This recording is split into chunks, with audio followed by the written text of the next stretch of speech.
वंतारा में सब चंगा सी, ये हमारा नहीं बल्कि सुप्रीम कोर्ट का कहना है।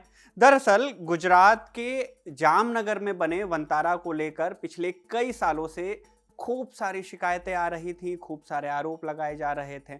दावा किया जा रहा था कि यहाँ जानवरों की तस्करी हो रही है और भी बहुत गड़बड़ घोटाला है, और ये सब कुछ एक निजी शौक के नाम पर हो रहा था। लेकिन 15 सितंबर 2025 को सुप्रीम कोर्ट ने इन सब आरोपों और पूरे मामले पर आखिरी मुहर लगा दी है। कोर्ट ने क्या कहा, आरोप क्या थे, जांच में क्या सामने आया, सब कुछ जानेंगे इस वीडियो में। नमस्ते, मेरा नाम शुभम है और आप खबरगांव देख रहे हैं। सितंबर 2025 सुप्रीम कोर्ट की कोर्ट नंबर 11 में मामला बुलाया गया। सामने थे दो पब्लिक इंटरेस्ट लिटिगेशन यानी PIL, एक CR जयासुकीन की और दूसरी देव शर्मा की। दोनों में आरोप लगभग एक जैसे ही थे। आरोप गुजरात के जामनगर में बने वंतारा यानी कि green zoological rescue and rehabilitation centre और Radhe Krishna temple elephant welfare trust पर क्या आरोप थे। हजारों जानवरों की तस्करी, गलत तरीके से आयात, जानवरों की मौतें और बुरी देखभाल, मनी लॉन्ड्रिंग और कार्बन क्रेडिट का दुरुपयोग। कार्बन क्रेडिट क्या होता है? देखिए, जब कोई फैक्ट्री, कंपनी या संस्था प्रदूषण कम करती है या पेड़ लगाकर हरित प्रोजेक्ट बनाकर कार्बन डाइऑक्साइड को कम करने में मदद करती है, तो उसे इनाम के तौर पर कार्बन क्रेडिट मिलता है। एक कार्बन क्रेडिट बराबर 1 टन कार्बन डाइऑक्साइड कम करना। ये क्रेडिट कंपनियां आपस में खरीद बेच सकती हैं। मसलन कोई कंपनी ज्यादा प्रदूषण कर रही है तो वो दूसरी कंपनी से ये क्रेडिट खरीद कर अपनी जिम्मेदारी पूरी कर सकती है। वंतारा पर आरोप क्या था, इसकी भी बात कर ले। शिकायतकर्ताओं ने कहा था कि ये सेंटर पानी को गलत तरीके से इस्तेमाल करता है और कार्बन क्रेडिट का भी गलत फायदा उठाता है। आरोप लगाए गए कि संगठन गलत तरीके से क्रेडिट ले रहे हैं या दिखावा कर रहे हैं कि पर्यावरण के लिए बड़ा योगदान कर रहे हैं। आरोप लगाए गए कि वंतारा फैक्ट्रियों वाले इलाके में बनाई गई और उनके पास है, जो जानवरों के नेचुरल हैबिटेट के हिसाब से ठीक नहीं है। बहरहाल आरोप तो लगे, लेकिन कोर्ट ने कहा कि बिना ठोस सबूत के हम सीधे किसी नतीजे पर नहीं पहुंच सकते। और फिर 25 अगस्त 2025 को बनी एक स्पेशल इन्वेस्टिगेशन टीम माने SIT। ये SIT भी आम नहीं थी। इनमें कौन कौन शामिल थे? सुप्रीम कोर्ट के पूर्व जज जस्टिस जस्ती चेलमेश्वर, पूर्व chief justice RS Chauhan, Mumbai commissioner रहे हेमंत नगराले और IRS अधिकारी अनीश गुप्ता। इनका काम था फैक्ट फाइंडिंग यानी सच का पता लगाना और कोर्ट को बताना। खैर, SIT तो बन गई, लेकिन इसने किया क्या? जांच बेहद व्यापक थी, इसलिए CBI, ED, DRI, customs, wild life crime control bureau, central zoo authority जैसी एजेंसियों से मदद ली गई। SIT ने वंतारा का दौरा किया, दस्तावेज देखें, परमिट जांचें और देश विदेश के एक्सपर्ट से राय भी ली। शिकायतकर्ताओं को बुलाया गया, कुछ आए, कुछ ने आने से मना कर दिया। कांगो, UAE, इंडोनेशिया, वेनेजुएला जैसे देशों से मिले CITES परमिट भी चेक किए गए। अब ये CITES क्या होता है? देखिए, CITES माने साइट्स माने कि convention on international trade in endangered species of wild fauna and flora. ये एक अंतर्राष्ट्रीय समझौता है जिसका मकसद है विनाश की कगार पर मौजूद जंगली जानवरों और पौधों का अंतर्राष्ट्रीय व्यापार नियंत्रित करना। इसमें दुनिया के लगभग 183 देश शामिल हैं।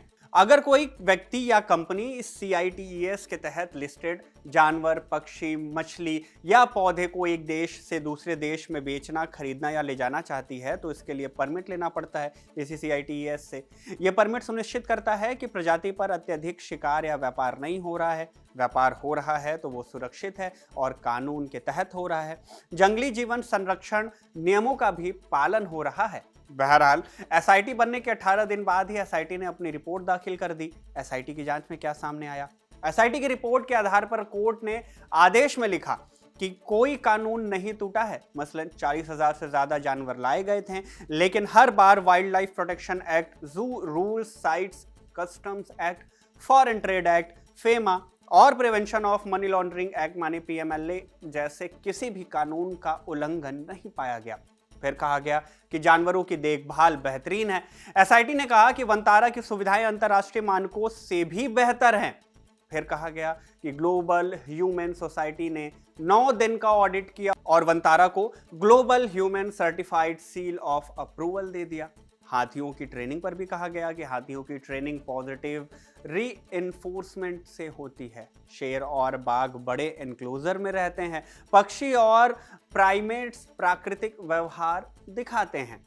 आगे कहा गया कि मौसम और लोकेशन के बारे में भी जानकारी दी गई। कहा गया कि जामनगर का मौसम जानवरों के लिए सही पाया गया। औद्योगिक क्षेत्र पास होने का असर न जानवरों पर पड़ा न इंसानों पर।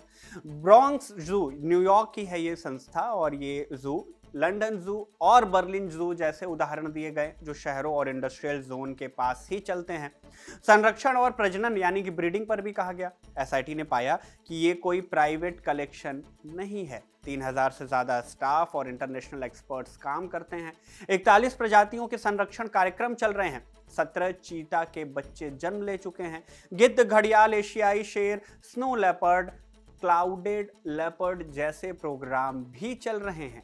पैसों और मनी लॉन्ड्रिंग के आरोप पर कहा गया कि ईडी और डीआरआई ने साफ कहा कि कोई मनी लॉन्ड्रिंग या फाइनेंशियल गड़बड़ी नहीं है।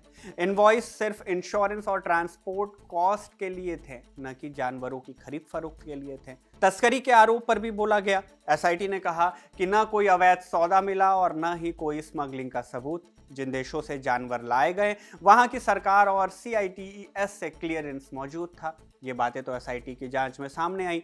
इसके बाद कोर्ट के आदेश की बारी आई। 15 सितंबर 2025 को जस्टिस पंकज मित्तल और जस्टिस प्रसन्ना बी वराले ने आदेश सुनाया। आदेश में क्या कहा? एसआईटी की रिपोर्ट को स्वीकार किया गया। कहा गया कि सभी शिकायतें और याचिकाएं बंद माने क्लोज्ड कर दी जाएं।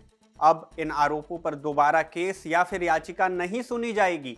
एसआईटी सदस्यों को 9-9 लाख रुपए का मानदेय दिया जाएगा और वंतारा चाहे तो झूठी खबर फैलाने वालों पर मानहानि का केस भी कर सकता है। इसके साथ ही कोर्ट ने कुछ सुझाव भी दिए वंतारा को, जैसे वंतारा अपने जू का कुछ हिस्सा पब्लिक के लिए खोले ताकि पारदर्शिता बढ़े, मीडिया और जनता से समय समय पर बातचीत करे और वाजा, एजा और एजा जैसे अंतरराष्ट्रीय जू नेटवर्क से जुड़े। अब ये क्या होती है? देखिए, WAZA वाजा माने की world association of zoos and aquariums दुनिया भर के जू और एक्वेरियम का सबसे बड़ा संगठन है।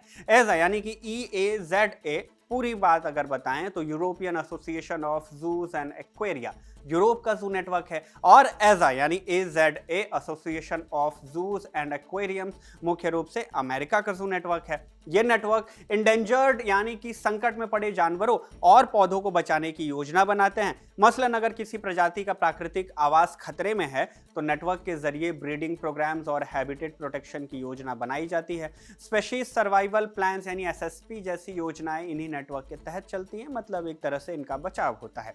बहरहाल, कोर्ट के इस आदेश में साफ कर दिया गया कि वंतारा के खिलाफ लगाए गए सारे आरोप बेबुनियाद और बिना सबूत के हैं। ये संस्था अंतर्राष्ट्रीय स्तर पर जानवरों की बेहतरीन देखभाल और संरक्षण का काम कर रही है। खैर, ये तो कोर्ट ने एसआईटी की रिपोर्ट के आधार पर कहा। आप इस मुद्दे पर क्या सोचते हैं? कमेंट सेक्शन में हमें जरूर बताइएगा। इस वीडियो में बस इतना ही। धन्यवाद।